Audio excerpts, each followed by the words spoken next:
Hi శనగలతో ఒక మంచి వడలైపోతున్నా.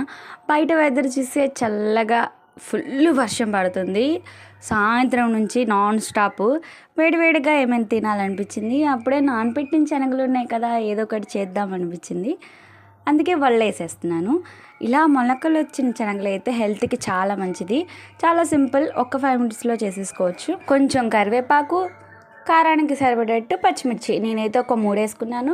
ఒక చిన్న ఉల్లిపాయ, లైట్గా సాల్ట్ మన టేస్ట్కి సరిపడేట్టు వేసుకొని కచ్చాపచ్చగా మిక్సీ పట్టేసుకోండి. మరీ మెత్తగా అయితే పట్టొద్దు, ఎందుకంటే వడలకి కచ్చాపచ్చగా ఉంటేనే మనం తినేటప్పుడు మనం దేంతో వడ చేసుకున్నామో ఆ ఫ్లేవర్ మనకి తగిలితేనే బాగుంటుంది. తర్వాత ఆయిల్ పెట్టుకొని వడల్లా చేసేసుకొని వేసేసుకోండి. ఇప్పుడు మీరు మిక్స్ చేసుకున్న తర్వాత కొత్తిమీర ఉంటే వేసుకోండి. నాకాడైతే లేదు, అందుకే నేను ఈ వర్షంలో వెళ్ళి తెచ్చేంత ఓపిక కూడా నాకు అస్సలు లేదు. అసలు వర్షం పడితే బయటికి చాలా తక్కువ వెళ్తాయి కాబట్టి.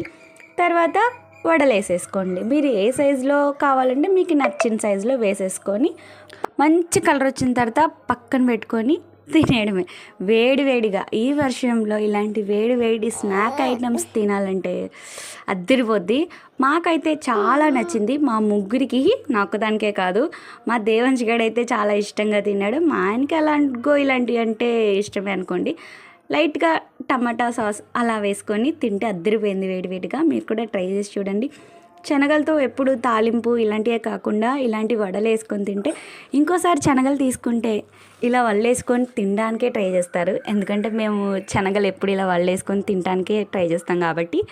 అలాగే మీరు కూడా చేస్తారని అనుకుంటున్నాను. ట్రై చేసి ఎలా ఉందో నాకు కామెంట్ చేయండి. Subscribe my channel. బాయ్.